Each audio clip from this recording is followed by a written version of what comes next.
What's up, guys?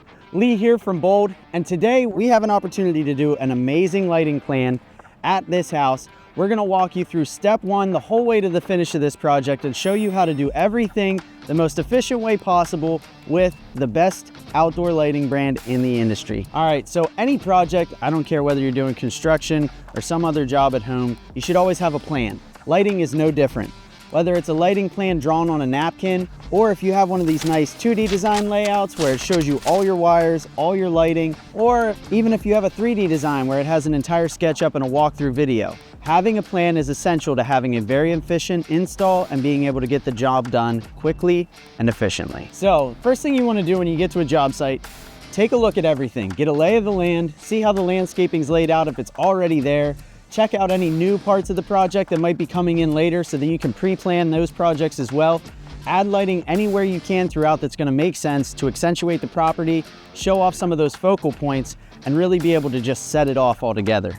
So now we have some stuff rough placed. We've got an active job site going on. We've got some construction going on in the backyard. Another thing to keep in mind is coordinate with the other companies around you so that you don't get in their way and they're not getting in yours.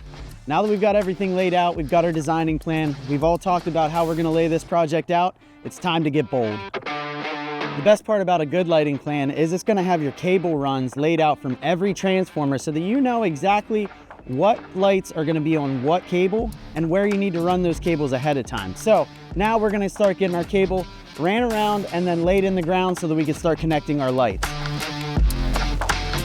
All right, guys, so it's very important that we're finishing our cable ends when we're installing our system. So we don't want any dirt, water, or debris getting in the ends of this end of the wire, causing a short for us. So what we're gonna do here is we're gonna snip down the middle and we're gonna separate those two cables. Now what I like to do is just cut one about a 1/2 inch short, so that way there's no chance of these wires touching. After that, we're gonna take a little bit of dielectric grease, just dab it on the top here, take our electrical tape and wrap them up so that that end is secure. So now we have a nice secure cable end, no chance of water, dirt, and debris getting into the cable. All right, to mount the transformer, we're gonna wanna start by measuring off the wall to have it at least 18 inches above the ground.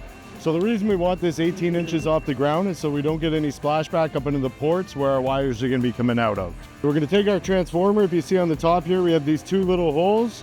Those are gonna line up nicely with the drill holes behind there. So I'm gonna start by putting my transformer on the wall here, using my little level just to make sure that we're nice and level. I'm gonna take my marker here and just mark off the holes on top, lined up with the little holes on the top of the transformer. So we're gonna take our masonry bit and drill some holes. So your transformer is gonna come with a little bag of hardware, which is gonna include your screws and your plugs. So we're gonna take our plugs and we're just gonna tap them into the wall like so. We're just gonna screw these in about 90% of the way so we can hang the transformer off of them. Now we'll just take our transformer and slide it onto the screws. Push it down, make it nice and secure. So we've got it mounted on the wall. We're just gonna make sure we plug it in with a nice strip loop. So here on this project, we're installing a lot of our recess fixtures in a Softscape application. To do so, we need one of our Fang accessories, which is a little cup with a spike on the bottom and little holes for our lead to come out of. To install these fixtures, it's super simple. It's a lot like installing your path lights or any other in-ground fixture. Take your Fang, you're gonna move some of the mulch. If you're putting it in a mulch bed, you'll move some of it out of the way so you can get down to the actual soil. Normally in this application, if it's super hard soil, you're gonna wanna use like a planting auger or maybe your little hand trowel. Loosen up the soil a little bit so that you can take and easily install the Fang into the ground. Around here in Texas, it's pretty soft soils, a lot of sandy loam, so it's relatively easy to get these things put down into the ground. You're gonna take your Fang, take your fixture, install the lead into the holes that come out the bottom of the cup like so, pull your lead through, slide your fixture down in, nice and tight, and then you're ready to throw it in the ground. Now, to throw it in the ground, make sure we have our placement where we want it. If you need to loosen it up, loosen the soil, then just force it straight down into the ground to the desired depth. Take your mulch and grate it around your fixture. Then you'll do your connection, your light will come on, and you'll be good to go. Just like that, we've installed a recess fixture in a Softscape application. We have some existing sidewalks we're gonna have to get under. So how to run a wire under an existing concrete walkway.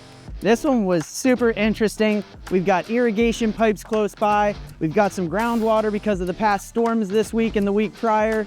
We had a lot of complications going into it. So we're gonna show you exactly what we did here. We had a piece of 1-inch conduit. We took it, cut it in half. It was a 12-foot length. We cut it into a 6-foot section.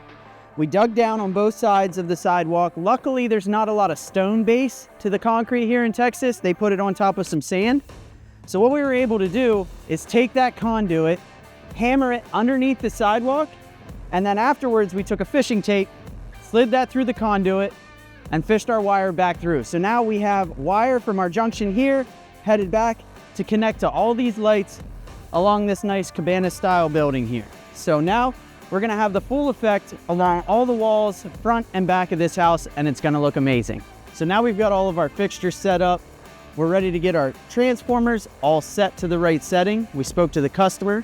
They'd prefer their transformers to all be set to the Astro setting, so that way it runs off the astronomical timer set within the system. To do so, we have to make sure our clock is correct, our date is correct, and then we have to set it to the correct time zone.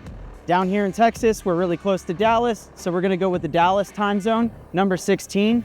If you need to know more on how to set up these transformers, check out this video, and that'll help you install every setting that you need, and you'll be able to see all the other time zones as well.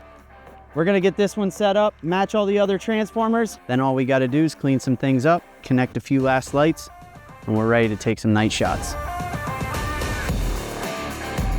Hope you enjoyed this video and got some new knowledge on how to install in an existing project. And until next time, guys, be bold.